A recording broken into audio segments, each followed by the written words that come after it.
আলহামদুলিল্লাহ আলহামদুলিল্লাহ রাব্বিল আলামিন।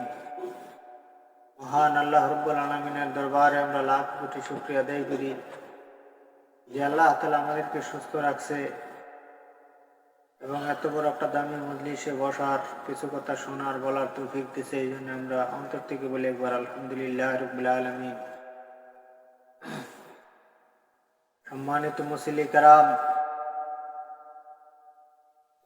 আমরা শুধুমাত্র জানি যে আমাদের নবীর মতন দয়ার রাসূল নবী আর দ্বিতীয় আরেকজন আর নাই।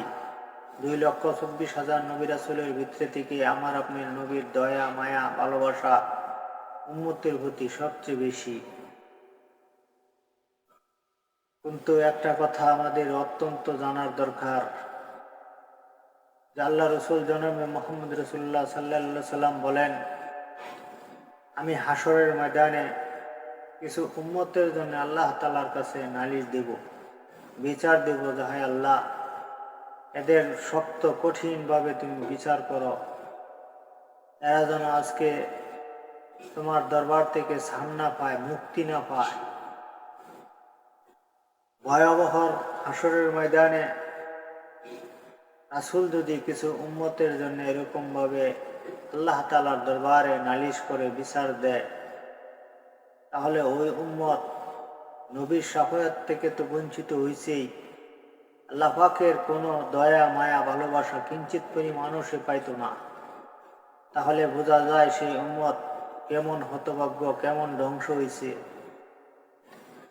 যে সে কঠিন থেকে কঠিন আযাবের ভিতরে পড়ে যাবে। জাহান্নামের আগুন তার জন্য নরমাল হবে না, কঠিন আযাব, ভয়াবহ অবস্থা তার শুরু হয়ে যাবে। আসুন আমরা জেনে নেই যে এই ভুলটা আপনার আমার ভিতরে যদি থাকে, তাহলে সংশোধন হওয়ার রাস্তা আছে এখনো। যত আপনার আমার মৃত্যু হয় নাই, এখনো মরণ হয় নাই, আমি আপনি ইচ্ছা করলেই সংশোধন হয়ে যেতে পারবো। এখন আয় তওবা করে মাপ চাইয়া আল্লাহর হাবিবের বরদোয়াত থেকে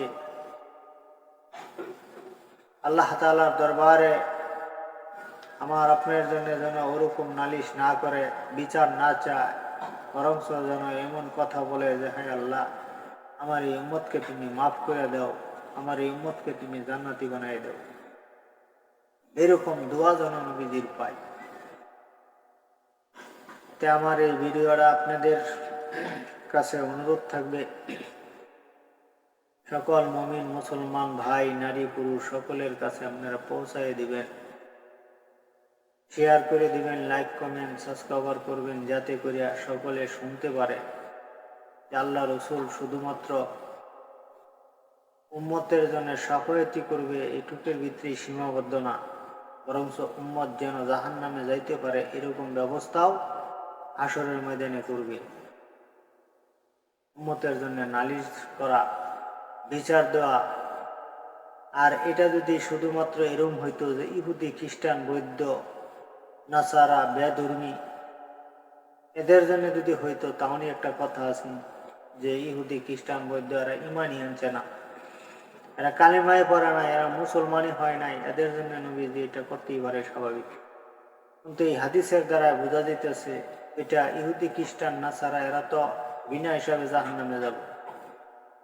যারা কালিমা পড়ছে, যারা মুসলমান হয়েছে, এই মুসলমানের ভিতরে কালিমা পড়নেওয়ালা ব্যক্তিদের ভিতরেই আল্লাহ রসুল এই কথা বলছেন যে আমি এই ভুলটা যদি তারা করে, এই অন্যায়টা, এই অপরাধের সাথে যদি তারা জড়িত থাকে, তাহলে হাসরের ময়দানে আমি তাদের জন্য নালিশ করব, বিচার দেব আল্লাহ তাআলার দরবারে শক্তভাবে ধরার জন্য, যাতে করে এরা আল্লাহর আযাবে তারা থাকে, কষ্ট ভোগ করে, তারা তাদের জন্য জাহান্নাম নির্দিষ্ট হয়ে যায়। সেটা হলো যে কোরআনের জন্য আল্লাহ রসুল হেরা গোয়ায় এরকম ভাবে পাহাড়ের ভিতরে এত উচ্চতা জায়গাতে উঠা রাসূল ধ্যানে মগ্ন থাকতেন। আমাদের আম্মাজান খাদিজা রাদিয়াল্লাহু তাআলা আনহা, উনি 3 মাইলের মতন উঁচাই পাহাড়ের উপরে দৈনিক 2 বার করে খাবার নিয়ে উঠতেন। রাসূলকে ওইখানে খাবার খাওয়াইতেন, এত কষ্ট করে উঠিয়া। এরকম অনেক দিন লাগাত খাওয়ানির পর আল্লাহ সুবহানাহু ওয়া তাআলা আল্লাহ জাল্লা শানুহু নবীর উপরে কোরআন নাজিল করলেন। আর এই কোরআন নাজিল করার পর খাদিজা রাদিয়াল্লাহু তাআলা আনহাকে আল্লাহ তাআলা স্বয়ং জান্নাতের সার্টিফিকেট দিলেন এবং আল্লাহ তাআলা বললেন, আমি নিজে তাকে সালাম দিলাম। খাদিজা রাদিয়াল্লাহু তাআলা আনহাকে আল্লাহ তাআলা সালাম দিয়েছে শুধুমাত্র কোরআনের মহব্বতে। রাসূলের কাছে উনি খাবার নিয়ে যাইতেন যে আল্লাহ তাআলা নিশ্চয়ই আমার স্বামীর উপরে মহব্বতের দৃষ্টিতে, মায়ার দৃষ্টিতে একদিন তাকাবে আমার নবীজি। ওই গুহার ভিতরে মানুষকে বাঁচাবার জন্যে, অন্ধকার থেকে ফিরায় আলোর দিকে আনার জন্য একটি চেষ্টা করতেছে। এই চেষ্টাটা অবশ্যই তার সফল হোক, এরকম খাদিজা রাদিয়াল্লাহু তাআলা আনহার মনে একটা আশা আকাঙ্ক্ষা ছিল, আর সেটা পূরণই হয়েছে। আজকে রাসূলের কাছে কোরআন নাজিল হয়েছে। খাদিজা রাদিয়াল্লাহু তাআলা আনহা নবী হিসাবে দাওয়াত দেওয়ার, উম্মতের সামনে রাসূল হিসাবে পরিচয় হওয়ার জন্য যখন আল্লাহ তাআলা আদেশ করলেন, সর্বপ্রথম খাদিজা রাদিয়াল্লাহু তাআলা আনহা ঈমান আনলেন, মুসলমান হইলেন। এরপরে আরো আস্তে আস্তে বাড়তে বাড়তে আরো শত শত হাজারে হাজারে মানুষ, নারী পুরুষ মুসলমান হয়েছে। আল্লাহ রসুল জনাবে মুহাম্মদ রাসূলুল্লাহ সাল্লাল্লাহু আলাইহি ওয়াসাল্লাম বলেন, আমি যে কোরআনের জন্য এত কষ্ট করলাম, আমার উম্মত যদি এই কোরআন না তেলাওয়াত করে, এই কোরআনকে সম্মান শ্রদ্ধা না দেয়, এই কোরআনের উপরে আদর্শ নীতি তাদের জীবন যদি না চালায়,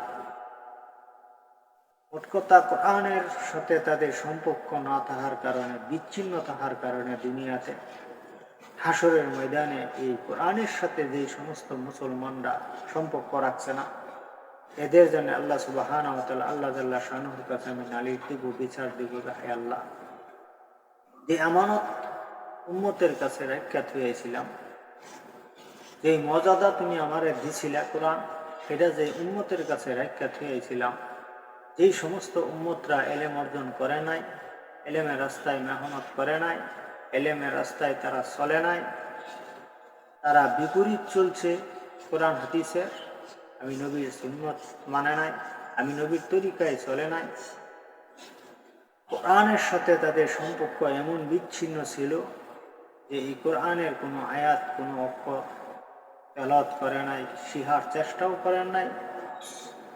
এই সমস্ত মুসলমানদেরকে, এই সমস্ত মুসলমান উম্মতদেরকে আপনি নারী পুরুষ এদেরকে শক্তভাবে ধরেন, আজকে এদের বিচার করেন। আমি নবী তাদের বিচার চাই এই হাসরের ময়দানে। তাহলে আমরা যারা কোরআন পড়তে পারি না, এরপরেও একটা সুযোগ আছে, রমজান মাসে যারা পুরুষ তারা অবশ্যই খতম তারাবি আমরা পড়ব, প্রথম থেকে শেষ পর্যন্ত।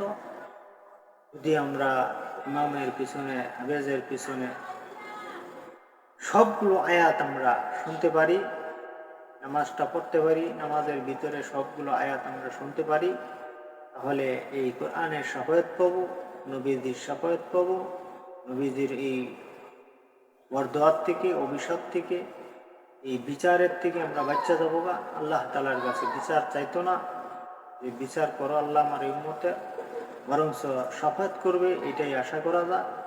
এই জন্য আপনারা যে পড়ে তার কাছে যায় বইয়া শুনলেও যাই নাকি, পড়লেও ওই নাকি, অথবা আপনি 2-4টা সূরা আপনি কারো কাছ থেকে একটু একটু একটু করে মুখস্থ করবেন। প্রতিদিন যদি আপনি সূরা ফাতিহা একবার, সূরা ইখলাস 3বার পড়েন, তাহলে একটি কোরআন শরীফ খতমের সওয়াব পাবেন। আবার 10 বার যদি সূরা ইখলাস আপনি তেলাওয়াত করেন, তাহলে জান্নাতে একটি ঘর আপনার জন্য আল্লাহ তাআলা বানিয়ে দেয়। কেউ যদি 20 বার করে, তাহলে 2টা ঘর আল্লাহ তাআলা বানিয়ে দেয়। এভাবে আপনি 10 বার করে আপনি 30 বার বললে 3 ঘর, 40 বার বললে 4 ঘর, 50 বার বললে 5 ঘর, এরকমভাবে আপনার জন্য ঘর বানিয়ে দিবে। আশা করি আমরা রাসূল যে আমাদের জন্য আল্লাহ তাআলার কাছে বিচার চাবে, যাতে আমাদের শাস্তি হয়, এটার থেকে বাঁচার জন্য কোরআনের সাথে মহব্বত রাখি। কোরআন শরীফের আয়াত প্রতিদিন অল্প অল্প হলেও আমরা তেলাওয়াত করি। মুখ জবানি যে যার মুখস্থ যে সূরাটি আছে, কমসে কম এটি আমরা মুখ দিয়া প্রতিদিন উচ্চারণ করি। তাহলে আশা করা যায় কোরআনকে মহব্বত করা হবে এবং কোরআনে যা নিষেধ করা আছে তা আমরা বর্জন করব। যা আদেশ দেওয়া আছে যে এর উপরে জিন্দেগি চালাও, তা আমরা করব। তাই আমার এই ভিডিওটা আপনারা যারা দেখবেন, লাইক, কমেন্ট, শেয়ার, সাবস্ক্রাইব করুন।